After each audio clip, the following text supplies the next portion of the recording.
So I'm not sure who's gonna see this video. I'm not sure if you're gonna see this video a year from now, 2 years from now. Heck, I'm not sure if you're gonna see this video 10 years from now. Even if I see this video 10 years from now. This is the truth. Life is hard, but as long as you don't quit, as long as you have the passion and the drive to commit, because you know that you can make your dream come true, is there any other way to live your life? What's up, guys? Welcome to video number 4 of this 30-day challenge. Today, we're gonna dive in a little bit deeper. Today, we're gonna talk about something that is near and dear to my heart, and that is positivity. You already have tons of people out there that are negative Nancy's. They're gonna tell you not to do something that you should be doing. They're gonna instill fear into you that's gonna stop you from doing what you wanna do. And I mean, this ranges from following your dream to making a small purchase. Like, let's just say that you wanna get a $200 or $300 Nintendo Switch. If it makes you happy, then why are you gonna let fear stop you? That's just a small example. I'm sure there's better ones out there, but shooting from the hip, why not? We'll go with that. But what I do want to mention here is obstacles, and how I'm pretty sure you can hear my dog walking around. May, say hi, May. I'm the one that's tippity-tapping all over the time.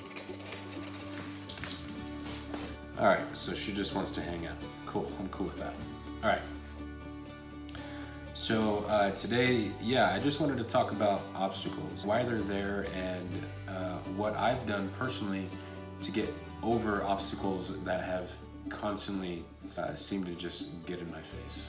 Well, for one example, I've always wanted to start a business. I think it comes from when I was younger. I used to work in my dad's paintball shop. I used to deal with customers. I used to see what kind of joy that it brought people, and I just loved it. I just loved that energy. From the age when I was 10 or 11, up until I was 25, I never took that leap of faith because of fear. And I'm sure that you know a lot about fear, because I'm sure that there's fear that is stopping you from doing what you want to do maybe right now.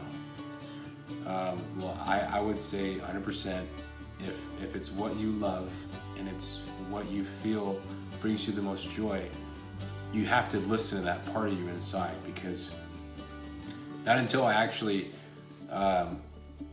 took a leap of faith and put a lot of time and effort into what I wanted to do, then I actually started to be happy. I mean, was it immediate? No, it's not immediate. It takes time. When I started my business 3 years ago, I was working a full-time job with the military, and I would wake up every morning at 6 o'clock.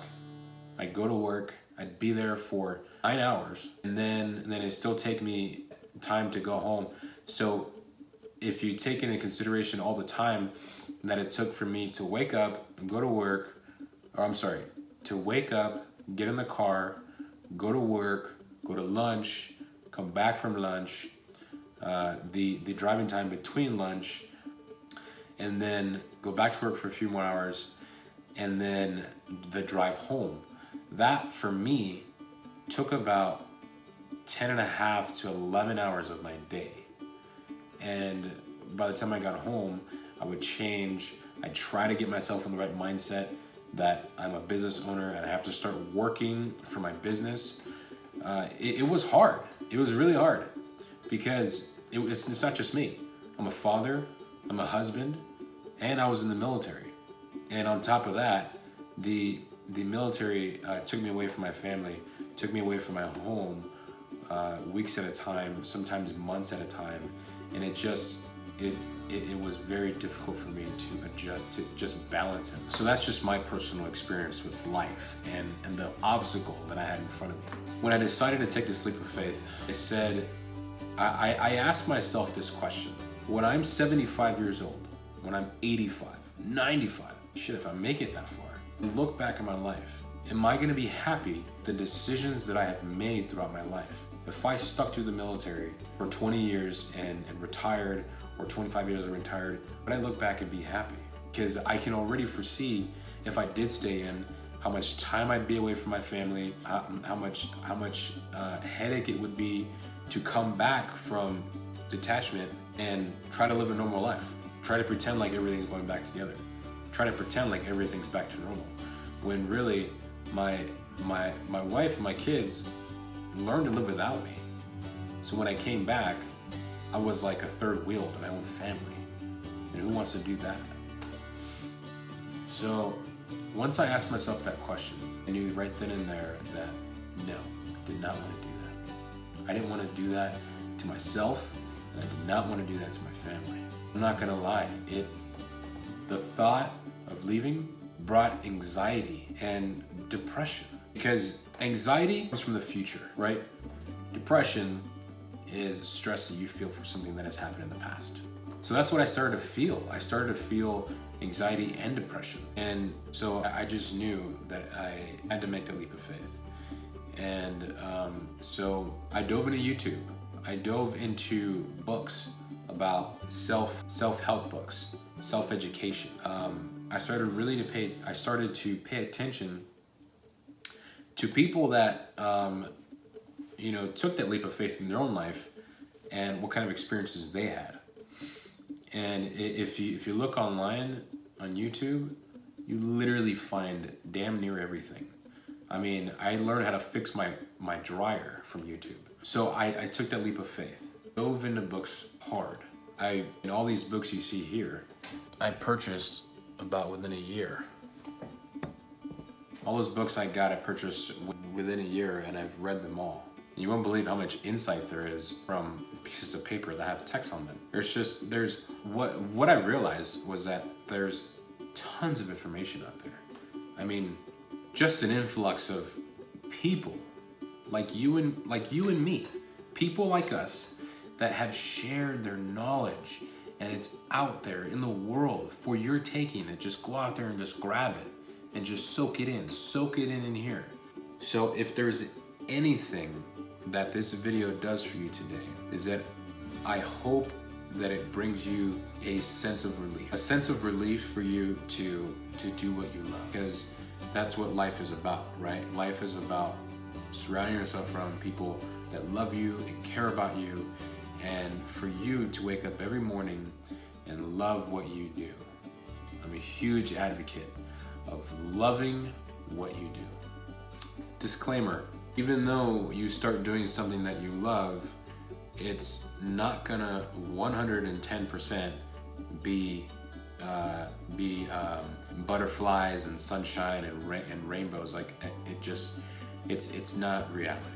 The reality is that you can chase for something that you truly care about. But what's also the reality is that even when it's something you care about, you're gonna have problems. You're gonna run into issues. I can't tell you how many issues I've run into getting into something that I've wanted to do. And I mean, just for example, like sales, getting into sales.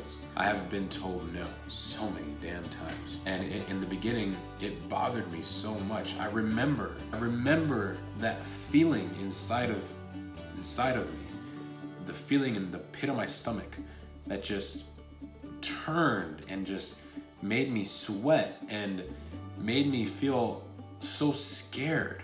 My voice literally started to shake. It was like my throat was just vibrating in there, and every word that I was saying just sounded like this, like I was just shaking. But I knew that fear was engraved deep into my subconscious. I knew the only way to change that is to face my fear, and I did multiple times. And I made myself look like a complete idiot on the phone. But I kept doing it. And slowly but surely I got better. Slowly but surely I got better and better and better, to the point where now I have 2 clients. I'm now getting into the real estate niche, and I have 3 people who want to talk to me a bit further, want some more information about that service, and by the way, those 3 people is after following about 20 no's. 20 people told me no, 20 people, some heard me out, some just hung up on me, some just didn't even answer. But I kept trying, and I kept trying, and I kept trying. And look, guys, at the end of the tunnel, you see the light, okay? There is light at the end of the tunnel. All right, guys, if you found this video useful, if it helped you lift your spirits for today, go ahead and give it a thumbs up, and remember to subscribe. Subscribe. And go ahead and leave a comment in the comment section below. Let me know what you thought about this video, and share some of your experiences. I'll be happy to read that. I don't have a big fan base now, so if you do comment, I will see it and I will reply. So thanks again. Like and subscribe. Like and subscribe.